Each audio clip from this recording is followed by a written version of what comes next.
اعوذ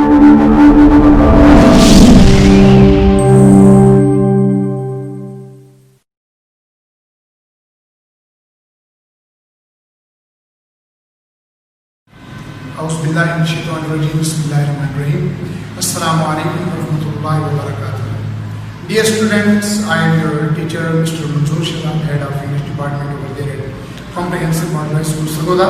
اور lecture record کرنے کے سلسلے میں آج ہم اللہ تعالیٰ کے فضل و کرم سے یونٹ نمبر 4 اس کا پہلا پارٹ جو ہے وہ کرنے جا رہے ہیں. یعنی جتنے بھی چیپٹرز تھے آپ کے 10th کلاس کے ان کو میں نے دو حصوں میں تقسیم کر کے آپ کو پڑھانے کی کوشش کی ہے.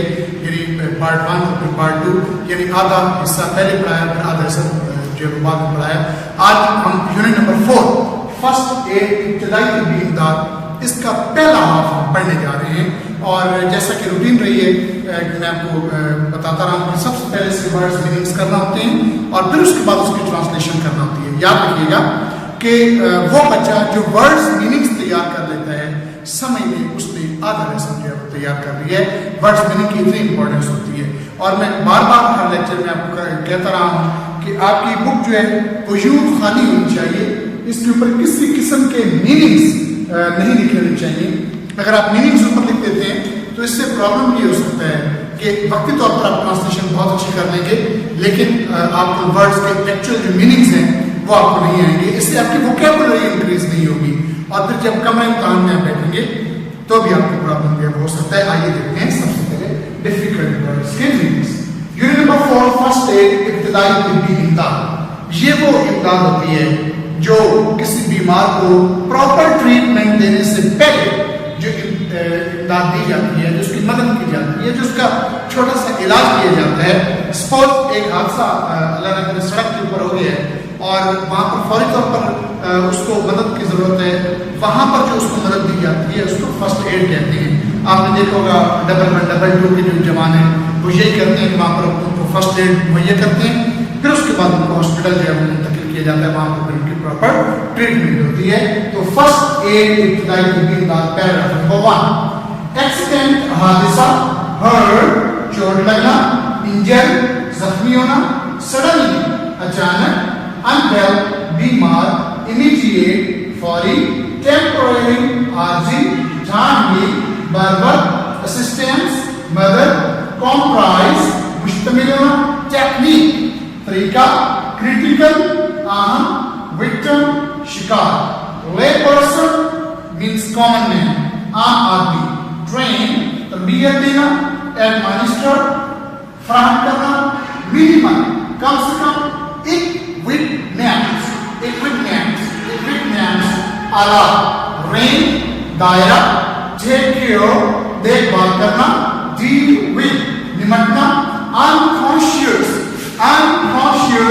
بے ہوش، conscious ہوش میں ہونا، unconscious بے ہوش ہونا. جیسے میں پہلے آپ کو عرض کر چکا ہوں کہ یہ ایک روٹ ورڈ ہے، بس آپ کا ورڈ ہے کانشیس. اس سے پہلے جو ہم لگاتے ہیں اس کو پری فکس کہتے ہیں. پری کا مطلب ہوتا ہے پہلے، فکس کا مطلب ہوتا ہے لگانا، پری فکس پہلے لگانا، جسے اردو میں سابقہ کہتے ہیں. اور بعد میں آنے والا جو لفظ ہوتا ہے وہ لاحقہ اردو میں اس کو کہتے ہیں. اور یہ دیکھیں پری فکس اور دوسرا آگے سفکس ہوتا ہے. ہینڈل نمٹانا، مائنر معمولی، ڈیولپ پیدا کرنا، سینس شعور، کرائسس بحران، مینجمنٹ انتظام، ٹیکل نمٹنا، ان ایکسپیکٹڈ غیر متوقع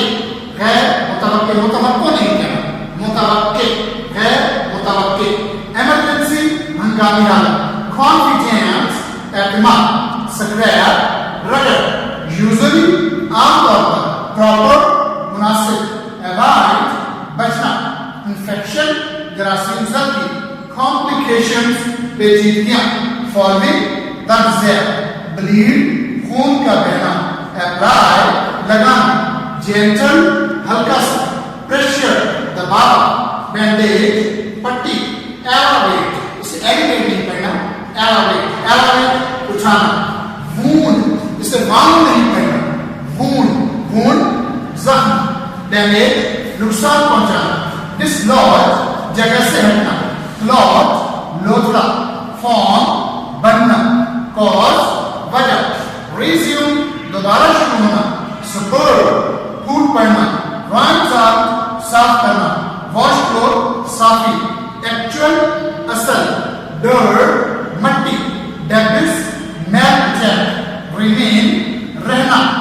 particles ذرہ, thorough مکمل, reduce کم کرنا, risk خطرہ, tetanus تشنج. یہ تھے آپ کے ڈیفیکلٹ ورڈز کے میننگز. اب آپ اپنے بک کے پیج نمبر 37-38 پر تشریف لائیں اور یہاں پر دیکھیں گے unit number 4 page number 37 first page. اگر آپ اس کی بک کے اوپر دیکھیں تو ایک شخص جو ہے وہ گرا ہوا ہے, اس کو ایک بندہ جو ہے وہ ابتدائی طبی امداد دے رہا ہے. تو یہ ہے فرسٹ ایڈ کی ابتدائی طبی امداد. اب آپ اپنے بک کے پیج نمبر 38 پر تشریف لیں. دیکھیے کہ ذرا paragraph number 1. We all need help at times in our lives. ہماری زندگیوں میں بعض اوقات ہمیں مدد کی ضرورت ہوتی ہے. Sometimes we may have accidents and we may get hurt. بعض اوقات ہو سکتا ہے کہ ہم حادثے کے شکار ہو جائیں اور زخمی ہو جائیں. When we are injured or suddenly become unwell, جب ہم زخمی ہو جاتے ہیں یا اچانک بیمار ہو جاتے ہیں, we need someone to help us. ہمیں کسی ایسے شخص کی ضرورت ہوتی ہے جو ہماری مدد کرے. Someone who knows what to do. ایسا شخص جو جانتا ہو کہ کرنا کیا ہے. It is the temporary and immediate help. یہ عارضی اور فوری مدد ہوتی ہے.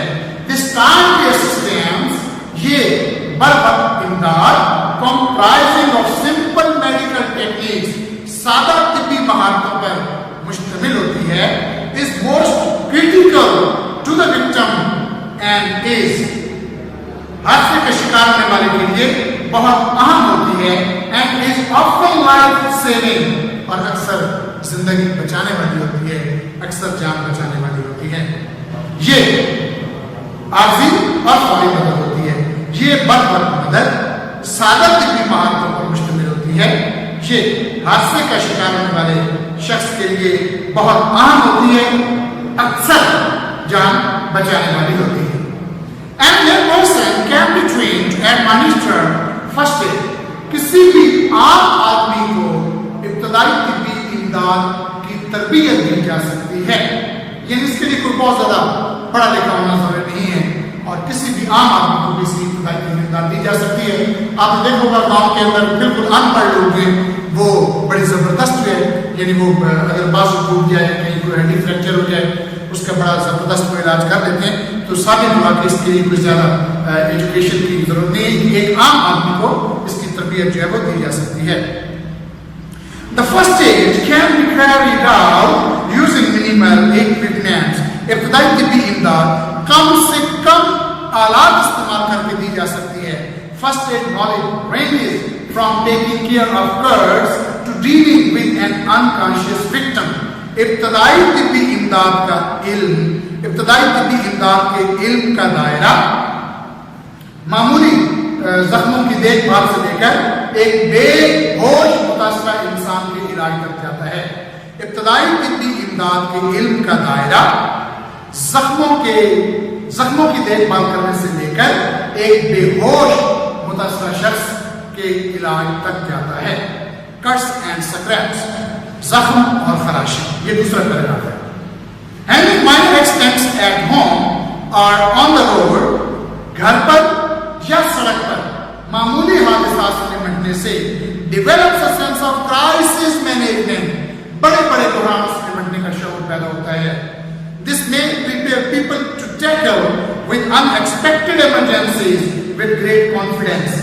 یہ لوگوں کو بڑے اعتماد کے ساتھ غیر متوقع ہنگامی حالات سے نمٹنے کے لیے تیار کر سکتا ہے. Minor cuts and scratches usually do not need to go to the emergency room. چھوٹے چھوٹے زخموں اور خراشوں کی صورت میں عام طور پر ہنگامی حالت کے کمرے میں جانے کی ضرورت نہیں ہوتی. تاہم پراپر کیئر از ایسینشیل, مناسب دیکھ بھال ضروری ہے ٹو اوائڈ انفیکشن, جراثیم زدگی سے بچنے کے لیے, اور ادر کمپلیکیشن یا دوسری پیچیدگیوں سے.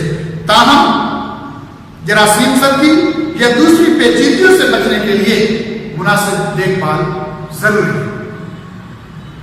Following guidelines can help you to handle crisis and take care of all. درج ذیل ہدایات آپ کی مدد کر سکتی ہیں بحرانوں سے نمٹنے میں اور سب کی دیکھ بھال کرنے میں۔ Paragraph number 3، stop the bleeding, خون کے بہاؤ کو روکنا۔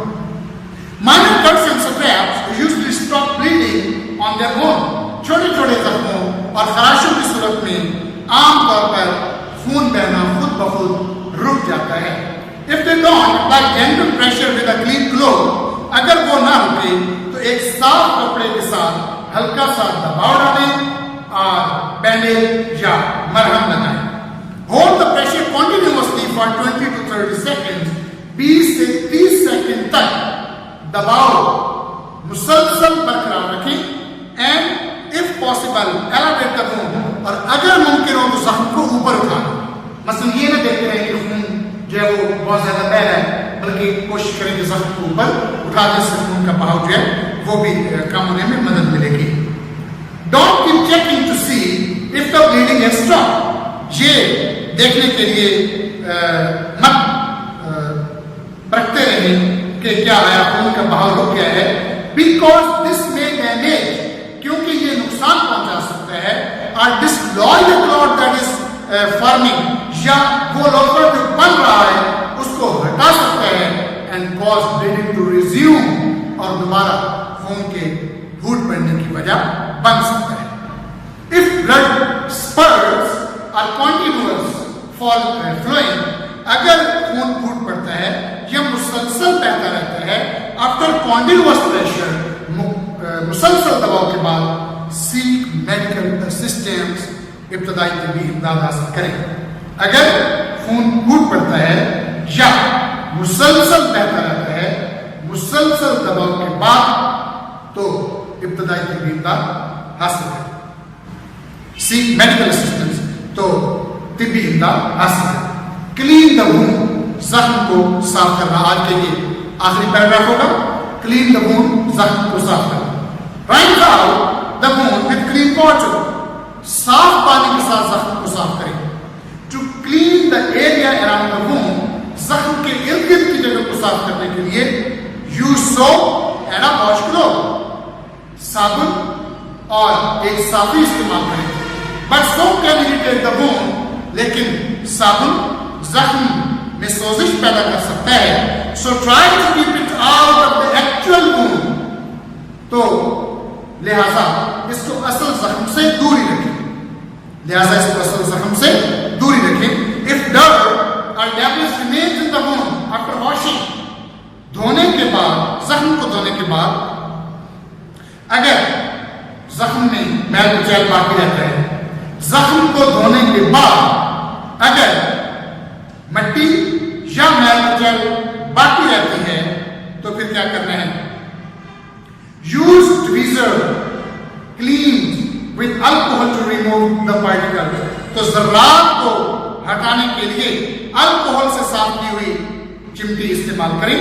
if debris still remains، اگر میل کچیل پھر بھی باقی رہتا ہے، see your doctor، تو اپنے ڈاکٹر سے رجوع کریں۔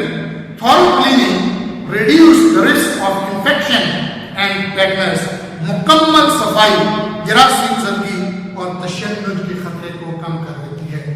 تو یہ تھا آج آپ کا ہاف لیسن فرسٹ گریڈ، اور اگلے لیکچر میں انشاءاللہ اگلے میں لیسن کو مکمل کرنے کے لیے حاضر ہوں گا۔